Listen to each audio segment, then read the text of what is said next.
പ്രിയപ്പെട്ടവരെ നമസ്കാരം. Indira Gandhi national open യൂണിവേഴ്സിറ്റിയുമായി ബന്ധപ്പെട്ടും യൂണിവേഴ്സിറ്റി ഗ്രാൻഡ് കമ്മീഷനുമായി ബന്ധപ്പെട്ടും ഇന്ത്യയിലെ എല്ലാ സംസ്ഥാനങ്ങളിലുമുള്ള PSC പബ്ലിക് സർവീസ് കമ്മീഷൻസിനെ പറ്റിയും ഒന്ന് രണ്ട് വാക്കുകൾ താങ്കളുമായി പങ്കുവയ്ക്കാനാണ് ഞാൻ ഈ വീഡിയോയിൽ വന്നിരിക്കുന്നത്. പ്രിയപ്പെട്ടവരെ, നമുക്കറിയാം യൂണിവേഴ്സിറ്റി ഗ്രാൻഡ് കമ്മീഷന്റെ റോൾ എന്താണ് എന്ന് വളരെ വ്യക്തമായി നമുക്കെല്ലാവർക്കും അറിയാം. ഇന്ത്യയിലെ എല്ലാ വിദ്യാഭ്യാസ സ്ഥാപനങ്ങൾ, പ്രത്യേകിച്ച് ഉന്നത വിദ്യാഭ്യാസ സ്ഥാപനങ്ങൾ, യൂണിവേഴ്സിറ്റികൾ, ഈ യൂണിവേഴ്സിറ്റികൾക്ക് വേണ്ട മാർഗനിർദ്ദേശം കൊടുക്കാനും അതിനെ ചില ഫ്രെയിംവർക്കുകൾ ചട്ടക്കൂട്ടിൽ ഒതുക്കി നിർത്താനും കൃത്യമായി നിയന്ത്രിക്കാനും മോണിറ്റർ ചെയ്യാനും ഇവാലുവേഷൻ ചെയ്യാനും അതിനോടൊപ്പം സാമ്പത്തിക പിന്തുണയും കൊടുക്കാനുമുള്ള അതിഗംഭീരമായ സ്വയംഭരണ പ്രദേശമാണ്, സ്വയംഭരണ സ്ഥാപനമാണ് യൂണിവേഴ്സിറ്റി ഗ്രാൻഡ് കമ്മീഷൻ.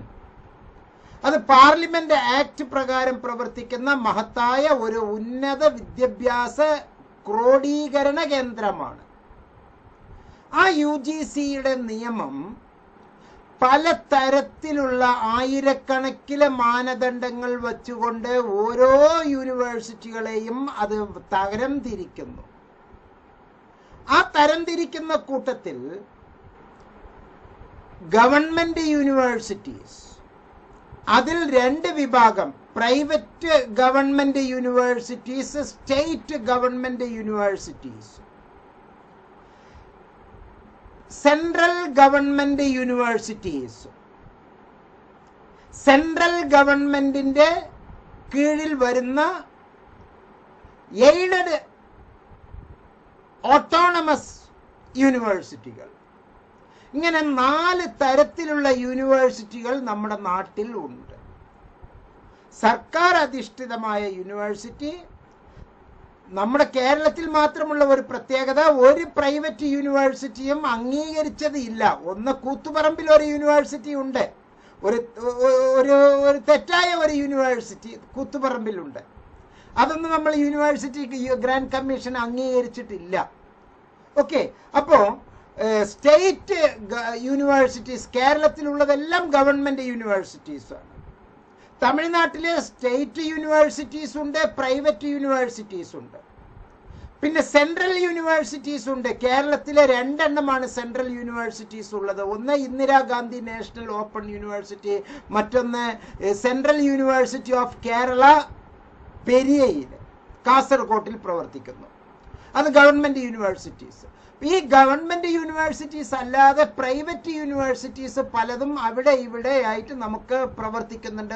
അലിഗഡ് മുസ്ലിം സർവകലാശാലയിലെ ഒരു പ്രാദേശിക കേന്ദ്രം എന്നുള്ള നിലക്ക് മലപ്പുറത്ത് പെരിന്തൽമണ്ണ പുലാമന്തോളിന്റെ അടുത്ത് ചെറുകരയിലെ ഏലംകുളത്ത് പ്രവർത്തിക്കുന്നുണ്ട്. അതൊരു റീജിയണൽ സെന്റർ എന്നുള്ള രൂപത്തിലാണ് അതിന്റെ പ്രവർത്തനം. അതൊക്കെ വളരെ നല്ല ഉദാത്തമായ പ്രവർത്തനങ്ങളാണ് കാഴ്ചവെക്കുന്നത്. ഇങ്ങനെയുള്ള യൂണിവേഴ്സിറ്റീസിനെ നിയന്ത്രിക്കുന്ന UGC അത് പുറപ്പെടുവിക്കുന്ന നിയമം ഇന്ത്യയിലെ എല്ലാ യൂണിവേഴ്സിറ്റികൾക്കും ബാധകമാണ്. അതിന് അസോസിയേഷൻ ഓഫ് ഇന്ത്യൻ യൂണിവേഴ്സിറ്റീസ് എന്നാണ് പറയുക. AIU, association of Indian universities. Association of Indian യൂണിവേഴ്സിറ്റീസിലെ അംഗങ്ങളായിട്ടുള്ള എല്ലാ യൂണിവേഴ്സിറ്റികളും അവരവരുടെ കോഴ്സുകൾ, അവരവരുടെ പ്രോഗ്രാമുകൾ പരസ്പരം അംഗീകരിക്കേണ്ടതുണ്ട് എന്ന് UGCയുടെ മാനദണ്ഡമാണ്. പക്ഷേ they want to keep their jurisdiction. അതാണ് നിങ്ങൾക്ക് ഞാൻ പറയാൻ ഉദ്ദേശിക്കുന്ന ഏറ്റവും പ്രധാനപ്പെട്ട വസ്തുത. അവരവരുടെ ജൂറിസ്ഡിക്ഷന്റെ അകത്ത് മാത്രമേ പ്രവർത്തിക്കാവൂ എന്നാണ് പ്രത്യേകത. അപ്പോൾ പഞ്ചാബ് യൂണിവേഴ്സിറ്റി ഉണ്ട് എന്ന് കരുതുക, അത് പഞ്ചാബിൽ മാത്രമേ പ്രവർത്തിക്കാൻ പറ്റൂ, മറ്റൊരു യൂണിവേഴ്സിറ്റിയിൽ ഇല്ല. അതിന്റെ ജൂറിസ്ഡിക്ഷൻ അങ്ങനെയാണ് നിശ്ചയിച്ചിരിക്കുന്നത്. കാലിക്കറ്റ് യൂണിവേഴ്സിറ്റി എന്ന് പറയുന്നത്, കാലിക്കറ്റ് യൂണിവേഴ്സിറ്റിയുടെ പരിധി 4.5 ജില്ലയ്ക്കാണ്. ആ 4.5 ജില്ലയിലേ പ്രവർത്തിക്കാൻ പാടുള്ളൂ. അപ്പുറത്ത് വേറെ ഒരു ജില്ലയിൽ പോയി പ്രവർത്തിച്ചാൽ അതിന് അംഗീകാരമില്ല. അങ്ങനെയാണ് നമ്മളുടെ നാട്ടിലെ തട്ടിപ്പ് യൂണിവേഴ്സിറ്റികൾ പലതും ഇവിടെ വന്ന് കുട്ടികളെ ഇങ്ങനെ പിഴിഞ്ഞുകൊണ്ട് പോകുന്നത്. സത്യത്തിൽ യൂണിവേഴ്സിറ്റികളല്ല പിഴിയുന്നത്, യൂണിവേഴ്സിറ്റി UGCയുടെ മാനദണ്ഡം തന്നെയാണ് പാലിക്കുന്നത്. പക്ഷേ ചില പണക്കൊതിയന്മാരായിട്ടുള്ള വിദ്യാഭ്യാസ പ്രവർത്തകരുടെ കോട്ട് അണിഞ്ഞിട്ടുള്ള ചില വൃത്തികെട്ടവർ, അവർ ഓരോ സ്റ്റഡി സെന്റർ വെച്ച് ഒരു കടമുറി, ആ കടമുറിയിലെ Bharathiar university, Annamalai university, Madras university, Periyar university എന്നൊക്കെ ബോർഡ് വെച്ച് ഇരിക്കുമ്പോൾ പാവപ്പെട്ട നമ്മുടെ കുട്ടികൾ ചെന്നിട്ട് അതിലറിയാതെ പോയി പെടുകയാണ്. ആ വാക്ക് തന്നെയാണ്, എലി കൂട്ടിൽ ചെന്ന് പെടുന്നതാണത്. അപ്പൊ അവരിങ്ങനെ ആകർഷിച്ചുകൊണ്ടിരിക്കും, ഈ എലിയെ ആകർഷിച്ചുകൊണ്ടിരിക്കും. അവരതിൻ്റെ അകത്ത് ചെന്ന് പെടുകയും കുടുങ്ങുകയും അവസാനം നശിക്കുകയുമാണ് സത്യത്തിൽ ചെയ്യുന്നത്. പക്ഷേ ഒരു കാരണവശാലും ഒരു PSCകളും ആ നിലപാട് സ്വീകരിക്കാൻ പാടില്ല എന്നുള്ളതാണ് എനിക്ക് ഈ വീഡിയോയിലൂടെ പൊതുജന സമക്ഷത്തിങ്കലേക്ക് പറയാനുള്ളത്. യൂണിവേഴ്സിറ്റി ഗ്രാൻഡ് കമ്മീഷൻ ആയിരക്കണക്കിലെ മാനദണ്ഡങ്ങൾ പാലിച്ചുകൊണ്ട് ഓരോ യൂണിവേഴ്സിറ്റികൾക്കും അംഗീകാരം കൊടുത്ത് ആ യൂണിവേഴ്സിറ്റിയുടെ ജൂറിസ്ഡിക്ഷൻ അനുസരിച്ച് പ്രവർത്തിക്കുന്നതിന് ഒരു വിദ്യാർത്ഥിക്ക് അവൻ അവസാനം ഒരു തൊഴിലിന് വേണ്ടി പോകുമ്പോൾ അവർക്ക് തൊഴിൽ പബ്ലിക്കായി നൽകുന്ന ഒരു സ്ഥാപനമാണ് PSC, പബ്ലിക് സർവീസ് കമ്മീഷൻ. അപ്പൊ public service commission, Kerala public service commission, Tamil Nadu public service commission, ഇങ്ങനെ പറഞ്ഞ PSC എന്നെല്ലാം വരുമ്പോൾ ആ സ്റ്റേറ്റിന്റെ ഉത്തരവാദിത്തത്തിൽ സ്വയംഭരണ സ്ഥാപനമാണ്, വളരെ അന്തസ്സുള്ള സ്ഥാപനമാണ്. പക്ഷേ അത്തരത്തിലുള്ള സ്ഥാപനങ്ങൾ ചില കൈപ്പിഴകൾ ചെയ്യുന്നുവോ എന്നുള്ള ഒരു സംശയമാണ് ഈ വീഡിയോയിലൂടെ ഞാൻ ഉദ്ദേശിക്കുന്നത്. സത്യത്തിൽ കുട്ടികൾ UGCയുടെ മാനദണ്ഡം അനുസരിച്ച് പഠിച്ച് എല്ലാം അംഗീകാരം ഉണ്ട് എന്ന് പറഞ്ഞു വരുമ്പോൾ UGCയുടെ നിയന്ത്രണത്തിൽ പ്രവർത്തിച്ചുകൊണ്ടിരിക്കുന്ന സ്ഥാപനങ്ങളിൽ നിന്ന് UGCയുടെ എല്ലാ മാനദണ്ഡങ്ങളും പാലിച്ചു കൊണ്ടുവരുന്ന ഡിഗ്രികളെ നമ്മുടെ നാടുകളിലുള്ള PSC, public service commission, public servant commission, PSCകൾ അംഗീകരിക്കുവോ അംഗീകരിക്കില്ലയോ എന്നുള്ള വലിയ ചിന്ത നമ്മുടെ നാട്ടിൽ ഉണ്ട്. UGCക്ക് അപ്പുറം വേറെ ഒരു വാക്കില്ല. അത് പാർലമെന്റ് ആക്ട് പ്രകാരം പ്രവർത്തിക്കുകയാണ്. UGCയുടെ മാനദണ്ഡങ്ങൾ അനുസരിച്ച് സർട്ടിഫിക്കറ്റുകൾ കൊണ്ടുവരുന്നതനുസരിച്ച് ഈ സ്വയംഭരണ സ്ഥാപനമായ PSC, പബ്ലിക് സർവീസ് കമ്മീഷൻ, നിർബന്ധമായും അത്തരത്തിൽ കുട്ടികൾക്ക് വേണ്ട ഭൗതിക സാഹചര്യവും വിദ്യാഭ്യാസ സാഹചര്യവും തൊഴിൽ സാഹചര്യവും ഉണ്ടാക്കേണ്ടതാണ്. ഈ എളിയവന്റെ അഭിപ്രായമാണ് ഈ പറയുന്നത്. കമ്മീഷനാണത്. ആ കമ്മീഷനിൽ ഉത്തരവാദിത്തമുള്ള കേന്ദ്രങ്ങളിലെ അധികാരികൾ വിദ്യാർത്ഥികൾക്ക് ഒരു തടസ്സവും കൂടാതെ അവരെ ഏറ്റവും നല്ല രീതിയിൽ ഗവൺമെന്റ് ജോലികൾ ലഭ്യമാക്കാനുള്ള സൗകര്യപ്പെടുത്തണം. UGC തന്നെ പറയുന്നു, there is no difference between regular study and private study. Open and distance ലേണിംഗും റെഗുലർ ഫേസ് ടു ഫേസ് മോഡും ഒന്ന് തന്നെയാണ് എന്ന് പറയുമ്പോൾ, ഒരുപോലെ തന്നെയാണ് എന്ന് പറയുമ്പോൾ കേരളത്തിലും മറ്റ് എല്ലാ PSCകളും അത് മുഖവിലയ്ക്ക് എടുക്കേണ്ടതാണ്. പലരും ഈ വീഡിയോയിലെ തന്നെ താഴെ തംബ്നെയിലിലെ താഴെ ഡിസ്ക്രിപ്ഷൻ സെക്ഷനിലെ കമന്റ് ബോക്സിൽ പറയാറുണ്ട്, PSC അംഗീകാരം നൽകുന്നില്ല. PSC അംഗീകാരം നൽകുന്നില്ലെങ്കിൽ അത് PSCയുടെ പോക്കനക്കേട് എന്നാണ് പറയുക, പിടിപ്പുകേട് എന്നാണ് പറയുക. PSC അത് നൽകാൻ ബാധ്യതയുണ്ട്. PSC കേരള PSC കേരള ഗവൺമെന്റിന്റെ ഫണ്ട് പറ്റി അതിൽ നിയന്ത്രണം കൊണ്ട് പ്രവർത്തിച്ചു വരുന്ന ഒരു സ്വയംഭരണ സ്ഥാപനം കേരള നിയമസഭയുടെ നിയമങ്ങൾ അനുസരിച്ച് വരുമ്പോൾ ഹയർ എഡ്യൂക്കേഷൻ ഇൻസ്റ്റിറ്റ്യൂഷന്റെ നിയമങ്ങൾക്കാണ് പിന്തുണ കൊടുക്കേണ്ടത്, മുഖ്യ പ്രാധാന്യം കൊടുക്കേണ്ടത്. ഹയർ എഡ്യൂക്കേഷൻ ഇൻസ്റ്റിറ്റ്യൂഷൻസ് എന്ന് പറയുമ്പോൾ ഓൾ ഇന്ത്യൻ യൂണിവേഴ്സിറ്റീസിന്റെ അസോസിയേഷനിൽ പെടുന്ന കേരളത്തിലെ എല്ലാ അംഗീകരിക്കപ്പെട്ട യൂണിവേഴ്സിറ്റികളുടെ സ്ഥാപന മേധാവികൾ ഉൾക്കൊള്ളുന്ന ആ ഒരു ബോഡി നൽകുന്ന റെക്കമെൻഡേഷൻ അനുസരിച്ച് നമ്മൾ ഇവിടെ PSCയിലൂടെ അഡ്മിഷൻ കൊടുക്കേണ്ടതാണ്. പക്ഷേ എന്തുകൊണ്ടോ അപ്ലിക്കേഷൻ ഫോമിൽ നമ്മൾ PSCക്ക് ക്ഷണിക്കുമ്പോൾ ഫേസ് ടു ഫേസ് റെഗുലർ ക്ലാസ്സുകളിൽ പഠിച്ചവർക്ക് മുൻഗണന എന്ന് പറയുന്നത് സത്യത്തിൽ ഒരു ഭരണഘടനാ അവകാശ ലംഘനമല്ലേ, ധ്വംസനമല്ലേ?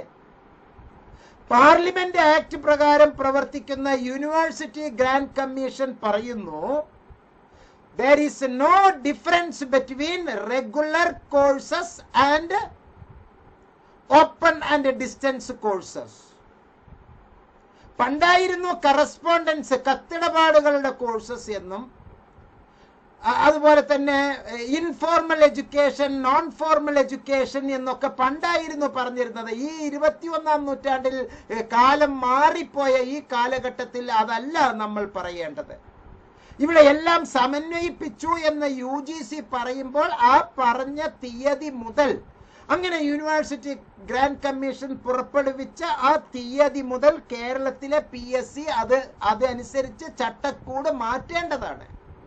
ചട്ടക്കൂട് ഫ്രെയിംവർക്ക് മാറ്റുന്നില്ല എങ്കിൽ അതിന്റെ അർത്ഥം ഇവിടത്തെ PSCയുടെ പിടിപ്പ് കേടാണ് എന്നാണ് അർത്ഥം. സോ വിദ്യാർത്ഥിനികൾ അവരവരുടെ മൗലികാവകാശം സംരക്ഷിക്കാൻ തയ്യാറാകേണ്ടതാണ്. നമുക്ക് നമ്മുടേതായിട്ടുള്ള ഭരണഘടന അനുവദിച്ചു തരുന്ന നല്ല മൗലികാവകാശമുണ്ട്, നമ്മുടേതായിട്ടുള്ള ജീവിക്കാനുള്ള സ്വാതന്ത്ര്യമുണ്ട്, തൊഴിൽ നേടാനുള്ള സ്വാതന്ത്ര്യമുണ്ട്.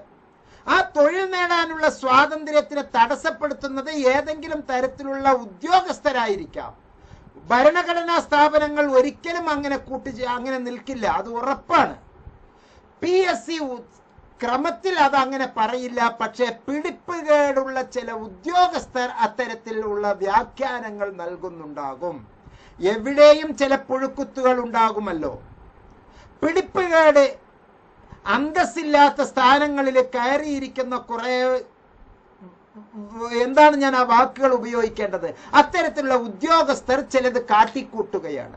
സത്യത്തിൽ നമ്മൾ PSCയുടെ പ്രസക്തി തന്നെ നമുക്കറിയാം. 10 പോസ്റ്റ്, 1000 കുട്ടികൾ. ഒരു ചെറിയ ഉദാഹരണം, ലഘുവായ ഉദാഹരണം, 10 പോസ്റ്റ്, 10 നമ്മളുടെ പോസ്റ്റ് ഉണ്ട്. അവിടെ നമുക്കുള്ള ഏതാണോ സ്ഥാപനം, ഏതാണോ നമുക്ക് ജോലി ഉള്ളത്, വേക്കൻസി ഉള്ളത്, അവിടെ 10 എണ്ണമേ വേക്കൻസി ഉള്ളൂ. 10 പോസ്റ്റേ വേക്കൻസി ഉള്ളൂ. 1000 പേര് മത്സരിക്കുന്നു. അത് നമ്മൾ എങ്ങനെ ക്രമപ്പെടുത്തണം? അതിനാണ് PSC ഇത്തരത്തിലുള്ള പബ്ലിക് സർവീസ് കമ്മീഷൻ പരീക്ഷ എഴുതി പല മാനദണ്ഡങ്ങൾ വെച്ച് റാങ്കുകളിലൂടെ കുട്ടികളെ കൊണ്ടുവരുന്നത്. അവിടെ തുടക്കത്തിൽ തന്നെ UGCക്കും പാർലമെന്റ് ആക്ടിനും വിരുദ്ധമായി നേരിട്ട് പഠിച്ചു വരുന്നവർക്ക് മുൻഗണന, ഓപ്പൺ ആൻഡ് ഡിസ്റ്റൻസ് ലേണിംഗ് പഠിച്ചു വരുന്നവരെ പറ്റില്ല എന്ന് പറയാൻ അധികാരമുണ്ടോ എന്നൊരു ചോദ്യം ഈ പൊതുമണ്ഡലത്തിൽ ഞാൻ ചോദിക്കാൻ ആഗ്രഹിക്കുകയാണ്. പബ്ലിക് സർവീസ് കമ്മീഷന്റെ ഉത്തരവാദിത്തം എന്താണ്? ഏറ്റവും സുതാര്യമായ രീതിയിൽ സർക്കാർ ജോലികൾ നൽകപ്പെടുക, സർക്കാർ ജോലികൾ നൽകാൻ വേണ്ടി അതിനുള്ള ഒരു മാനദണ്ഡം തയ്യാറാക്കി അത്തരത്തിലുള്ള ഒരു വർക്ക് ചെയ്യാനുള്ള ഒരു മിഷനറിയാണ് സ്വയംഭരണ സ്ഥാപനമാണ്, ഒരു മിഷനറിയാണ് പബ്ലിക് സർവീസ് കമ്മീഷൻ. പക്ഷെ ഇല്ലാത്ത അധികാരം പ്രയോഗിക്കുന്നത് തെറ്റല്ലേ? UGC തന്നെ പറയുന്നു രണ്ടും തുല്യമാണ് എന്ന്. പിന്നെ നമ്മൾ അവിടെ ഒരു വേർതിരിവ് കാണിക്കുന്നത് നീചമാണ്, നികൃഷ്ടമാണ്, തെറ്റാണ്, ഭരണഘടനാ ലംഘനമാണ്. പൊതുവെ നാട്ടിലൊരു ചൊല്ലുണ്ട്, എല്ലാ ഗവൺമെന്റ് സ്ഥാപനത്തിലെയും ഉദ്യോഗസ്ഥർ PSC കിട്ടി ജോലി കിട്ടുന്നത് വരെ പരിശ്രമം, അതിനുശേഷം വിശ്രമം. നല്ല ഒരു 5ഉം 10ഉം എല്ലാറ്റിലും റാങ്ക് ലിസ്റ്റിൽ വരാൻ വേണ്ടിയിട്ട് 5 കൊല്ലം 10 കൊല്ലം കഠിനാധ്വാനം, ജോലി കിട്ടുന്നത് വരെ PSC കിട്ടി ജോലി കിട്ടുന്നത് വരെ പരിശ്രമം, കഠിനാധ്വാനം. ശേഷം ജോലി കിട്ടിയാൽ അവരെല്ലാവരും വിശ്രമത്തിലാണ്. കാരണം അവർക്ക് മാസത്തിന് കൃത്യമായി ശമ്പളം കിട്ടുന്നു, കുറെ കഴിഞ്ഞാൽ പെൻഷൻ കിട്ടുന്നു, നല്ല രീതിയിൽ പ്രവർത്തിച്ചവർക്ക് കുരിശ് കിട്ടുന്നു, ഉപജാപങ്ങൾ ഉണ്ടാകുന്നു. അങ്ങനെയെല്ലാം ഉള്ളതിനെയാണ് നിങ്ങൾ മാനദണ്ഡങ്ങൾ കൃത്യമായി വെക്കേണ്ടത്. ഈ നല്ല രീതിയിൽ പഠിച്ചു വരുന്ന പാവപ്പെട്ട വിദ്യാർത്ഥിനികൾക്ക്. പിന്നെ നാട്ടിൽ ഒരു ചെറിയ ട്രെൻഡ് ഉണ്ട് കേട്ടോ. ഇപ്പൊ +2 ക്ലാസ്സുകളിലെല്ലാം തന്നെ ഈ മാസം ജനുവരിയിലായി പ്രാക്ടിക്കൽസ് തുടങ്ങിക്കൊണ്ടിരിക്കുകയാണ്. ഹയർ സെക്കൻഡറി സ്കൂളുകളിൽ നമ്മുടെ പൊതുമണ്ഡലത്തിൽ കേരളത്തിൽ അവിടെയെല്ലാം കരിയർ ഗൈഡൻസ് ആൻഡ് കൗൺസിലിംഗിന്റെ നേതൃത്വത്തിൽ ഇപ്പോൾ നടക്കുന്നത് ചില വൃത്തികെട്ട പരിപാടികളാണ്. പക്ഷെ പാവം ഹയർ സെക്കൻഡറി ഡിപ്പാർട്ട്മെന്റിലെ കരിയർ ഗൈഡൻസിന്റെ നമ്മുടെ സ്റ്റേറ്റ് കോർഡിനേറ്റർ ഇക്കാര്യം അറിയുന്നുണ്ടോ എന്നുള്ളത് എനിക്ക് അറിയില്ല.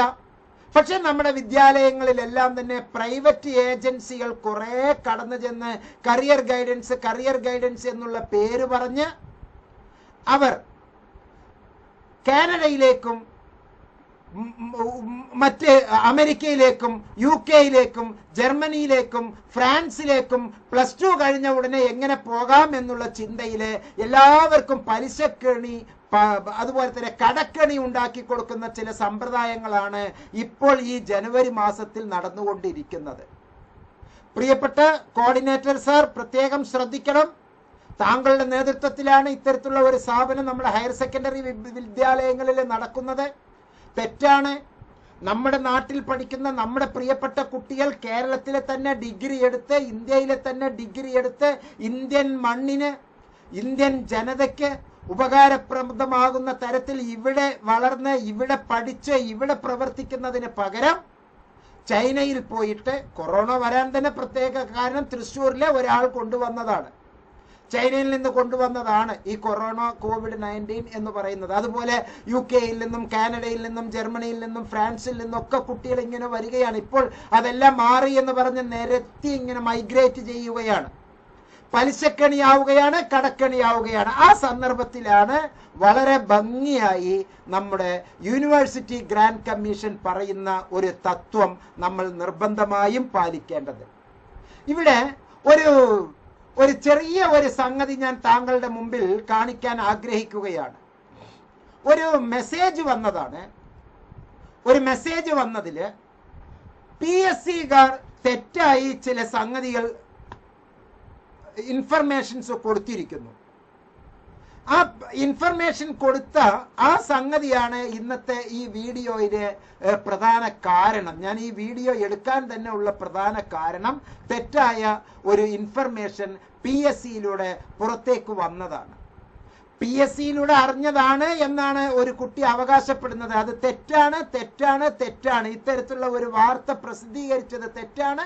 ഇങ്ങനെ ഒരു ഇൻഫർമേഷൻസ് കൊടുത്തത് തെറ്റാണ്. ഇങ്ങനെ ഒരു കാരണവശാലും ഇത്തരത്തിലുള്ള സംഗതികൾ നിങ്ങൾ പുറം മണ്ഡലത്തിലേക്ക് കൊടുക്കരുതേ എന്ന് വിനീതമായി ഞാൻ അഭ്യർത്ഥിക്കുകയാണ്. പ്രിയപ്പെട്ടവരെ, ഈ നമ്മുടെ UGC ഇപ്പോൾ പറയുന്നു മനുഷ്യ വിഭവശേഷിയുടെ കുറവ്